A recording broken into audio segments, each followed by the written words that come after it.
کہ اس ڈیبیٹ اور مناظرے کو جو انجام دیا ہم نے، اس کی آخری تیاری اسی سرزمین دیوبند میں ہوئی۔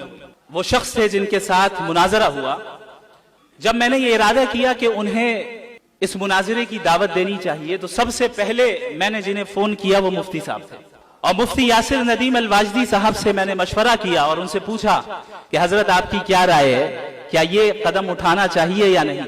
حضرت نے ہمت افزائی کی اور اجازت دی کہ آپ ضرور یہ کام کریں، انشاءاللہ خیر ہوگا۔ اور اس وقت سے لے کر ابھی تک مسلسل حضرت نے میرا تعاون کیا اور میری مدد کی۔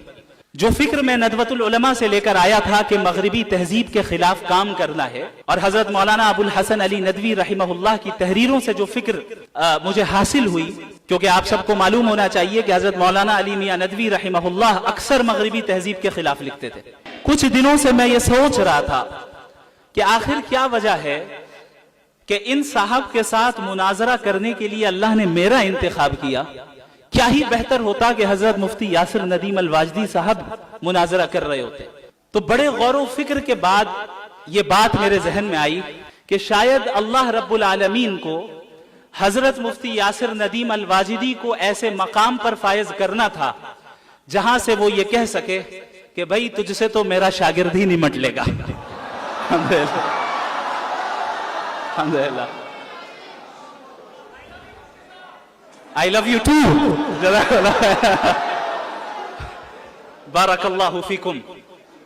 انشاءاللہ تعالی یہ سلسلہ دین کی حفاظت کا جاری رہے گا، اور آپ حضرات کو دیکھ کر یہ امید کرتا ہوں اور یہ مجھے احساس ہوتا ہے کہ انشاءاللہ آپ میں سے ہر ایک فرد جدید فتنوں کا مقابلہ کرنے کے لیے تیار ہوگا۔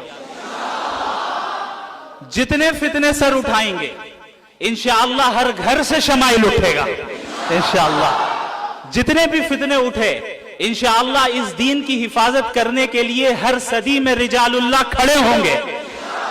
جس طرح ہر زمانے میں ایسے رجال اللہ کو اللہ نے پیدا کیا کہ وہ اپنے اپنے زمانے کے فتنوں کو انہوں نے کچل کر رکھ دیا اور ان زنجیروں کو توڑ کر رکھ دیا، اس زمانے میں اللہ رب العالمین نے مغربی تہذیب کے فتنے کے مقابلے کے لیے جس جماعت کا انتخاب کیا ہے، اس کی ابتدا کے لیے اللہ رب العالمین نے حضرت والا کا انتخاب فرمایا ہے۔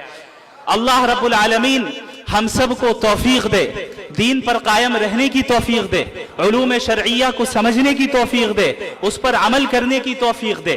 میں سمجھتا ہوں کہ یہ جو کچھ بھی کام کل ہوا یہ میرے اساتذہ کرام کی دعاؤں کا نتیجہ ہے۔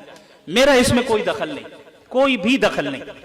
میں نے بس ایک چیز کی پابندی کی کہ میں اپنے اساتذہ کی باتیں مانتا تھا۔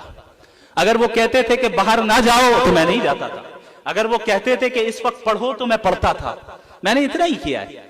جزاکم اللہ خیرا وآخر دعوانا ان الحمد للہ رب العالمین، والسلام علیکم ورحمۃ اللہ وبرکاتہ۔